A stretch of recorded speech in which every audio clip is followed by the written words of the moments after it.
Welcome to the One Year Bible, May 17, the Old Testament reading, 1 Samuel chapter 20, verse 1 through chapter 21, verse 15. David now fled from Naioth in Ramah and found Jonathan.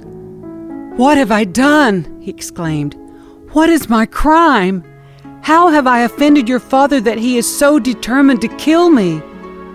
"That's not true," Jonathan protested. "You're not going to die. He always tells me everything he's going to do, even the little things. I know my father wouldn't hide something like this from me. It just isn't so." Then David took an oath before Jonathan and said, "Your father knows perfectly well about our friendship, so he has said to himself, 'I won't tell Jonathan. Why should I hurt him?' But I swear to you that I am only a step away from death. I swear it by the Lord and by your own soul." "Tell me what I can do to help you," Jonathan exclaimed. David replied, "Tomorrow we celebrate the New Moon Festival. I've always eaten with the king on this occasion, but tomorrow I'll hide in the field and stay there until the evening of the third day. If your father asks where I am, tell him I ask permission to go home to Bethlehem for an annual family sacrifice. If he says, 'Fine,' you will know that all is well. But if he is angry and loses his temper, you will know he is determined to kill me. Show me this loyalty as my sworn friend, for we made a solemn pact before the Lord. Or kill me yourself if I have sinned against your father, but please don't betray me to him." "Never!" Jonathan exclaimed. "You know that if I had the slightest notion my father was planning to kill you, I would tell you at once." Then David asked, "How will I know whether or not your father is angry?" "Come out to the field with me," Jonathan replied. And they went out there together. Then Jonathan told David, "I promise by the Lord, the God of Israel, that by this time tomorrow or the next day at the latest, I will talk to my father and let you know at once how he feels about you. If he speaks favorably about you, I will let you know. But if he is angry and wants you killed, may the Lord strike me and even kill me if I don't warn you so that you can escape and live. May the Lord be with you as he used to be with my father. And may you treat me with the faithful love of the Lord as long as I live. But if I die, treat my family with this faithful love, even when the Lord destroys all your enemies from the face of the earth." So Jonathan made a solemn pact with David, saying, "May the Lord destroy all your enemies." And Jonathan made David reaffirm his vow of friendship again, for Jonathan loved David as he loved himself. Then Jonathan said, "Tomorrow we celebrate the New Moon Festival. You will be missed when your place at the table is empty. The day after tomorrow, toward evening, go to the place where you hid before, and wait there by the stone pile. I will come out and shoot 3 arrows to the side of the stone pile, as though I were shooting at a target. Then I will send a boy to bring the arrows back. If you hear me tell him, 'They're on this side,' then you will know as surely as the Lord lives that all is well and there is no trouble. But if I tell him, 'Go farther, the arrows are still ahead of you,' then it will mean that you must leave immediately, for the Lord is sending you away. And may the Lord make us keep our promises to each other, for he has witnessed them." So David hid himself in the field, and when the New Moon Festival began, the king sat down to eat. He sat at his usual place against the wall, with Jonathan sitting opposite him and Abner beside him. But David's place was empty.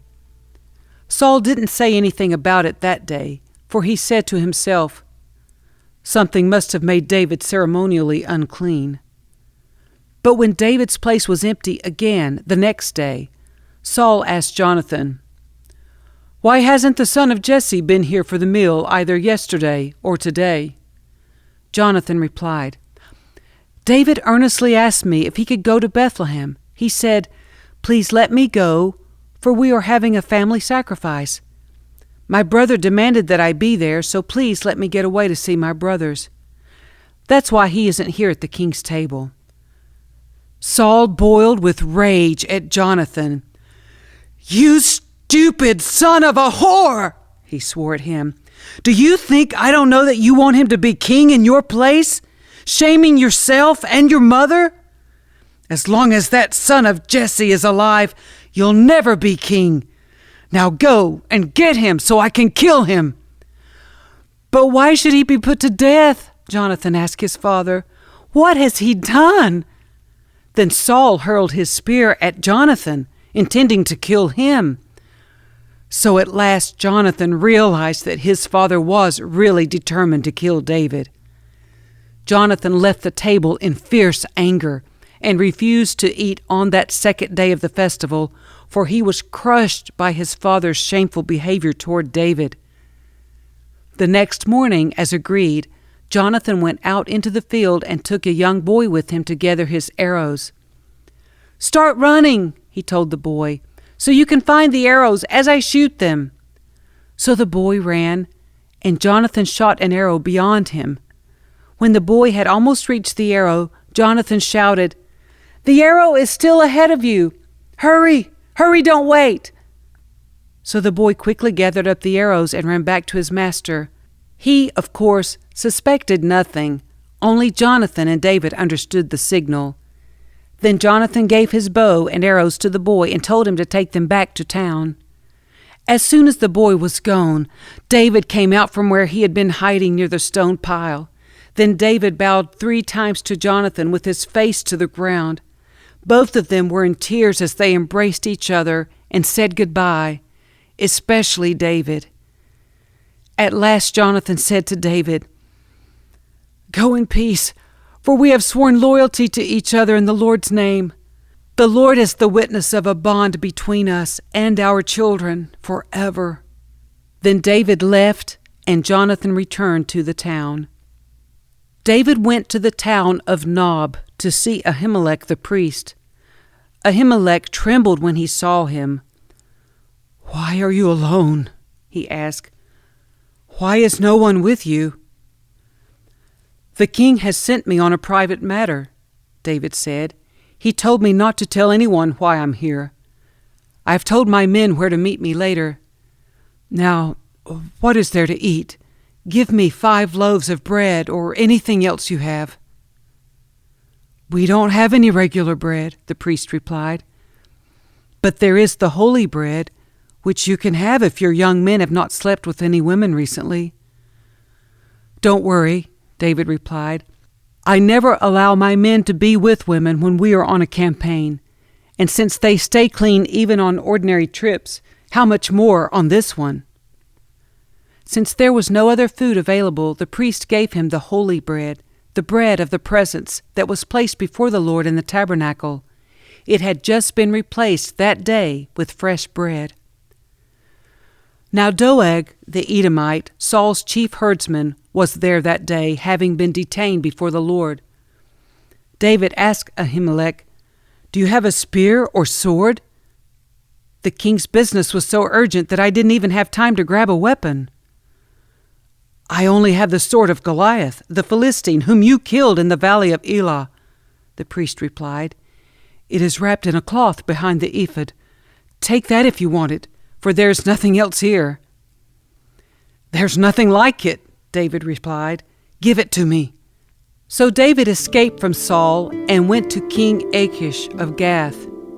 But the officers of Achish were unhappy about his being there. "Isn't this David, the king of the land?" they asked. "Isn't he the one the people honor with dances, singing, 'Saul has killed his thousands and David his 10,000s'? David heard these comments and was very afraid of what King Achish of Gath might do to him. So he pretended to be insane, scratching on doors and drooling down his beard. Finally, King Achish said to his men, "Must you bring me a madman? We already have enough of them around here. Why should I let someone like this be my guest?" The New Testament reading, John chapter 9, verses 1 through 41. As Jesus was walking along, he saw a man who had been blind from birth. "Rabbi," his disciples asked him, "why was this man born blind? Was it because of his own sins or his parents' sins?" "It was not because of his sins or his parents' sins," Jesus answered. "This happened so the power of God could be seen in him. We must quickly carry out the task assigned us by the one who sent us. The night is coming, and then no one can work. But while I am here in the world, I am the light of the world." Then he spit on the ground, made mud with the saliva, and spread the mud over the blind man's eyes. He told him, "Go wash yourself in the pool of Siloam." Siloam means sent. So the man went and washed and came back seeing. His neighbors and others who knew him as a blind beggar asked each other, "Isn't this the man who used to sit and beg?" Some said he was, and others said, "No, he just looks like him." But the beggar kept saying, "Yes, I am the same one." They asked, "Who healed you? What happened?"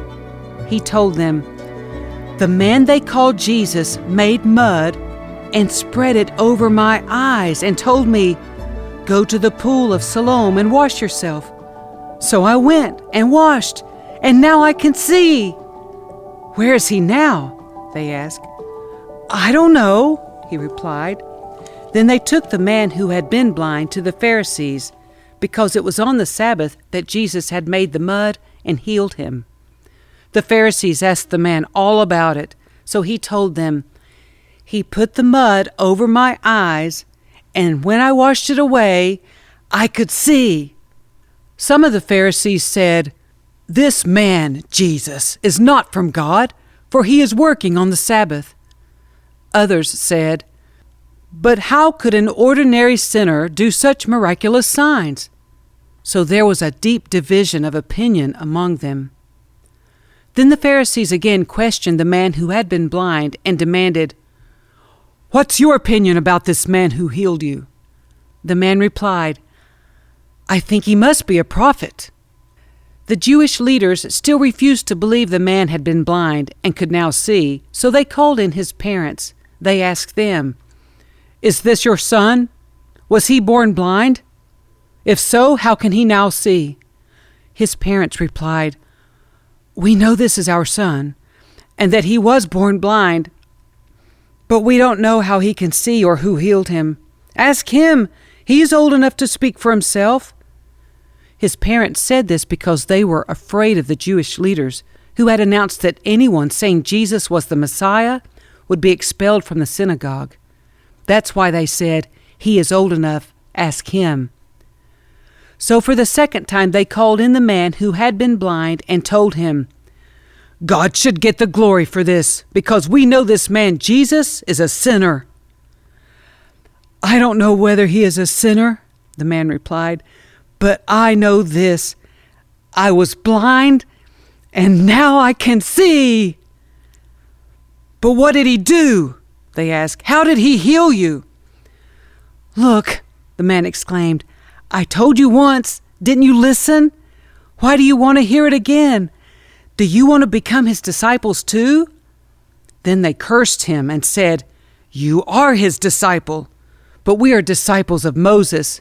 We know God spoke to Moses, but we don't even know where this man comes from." "Why, that's very strange," the man replied. "He healed my eyes, and yet you don't know where he comes from. We know that God doesn't listen to sinners, but he's ready to hear those who worship him and do his will. Ever since the world began, no one has been able to open the eyes of someone born blind. If this man were not from God, he couldn't have done it." "You were born a total sinner," they answered. "Are you trying to teach us?" And they threw him out of the synagogue. When Jesus heard what had happened, he found the man and asked, "Do you believe in the Son of Man?" The man answered, "Who is he, sir? I want to believe in him." "You have seen him," Jesus said, "and he is speaking to you." "Yes, Lord, I believe," the man said, and he worshiped Jesus.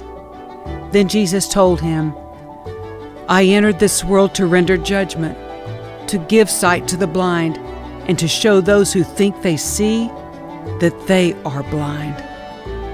Some Pharisees who were standing nearby heard him and asked, "Are you saying we're blind?" "If you were blind, you wouldn't be guilty," Jesus replied. "But you remain guilty because you claim you can see."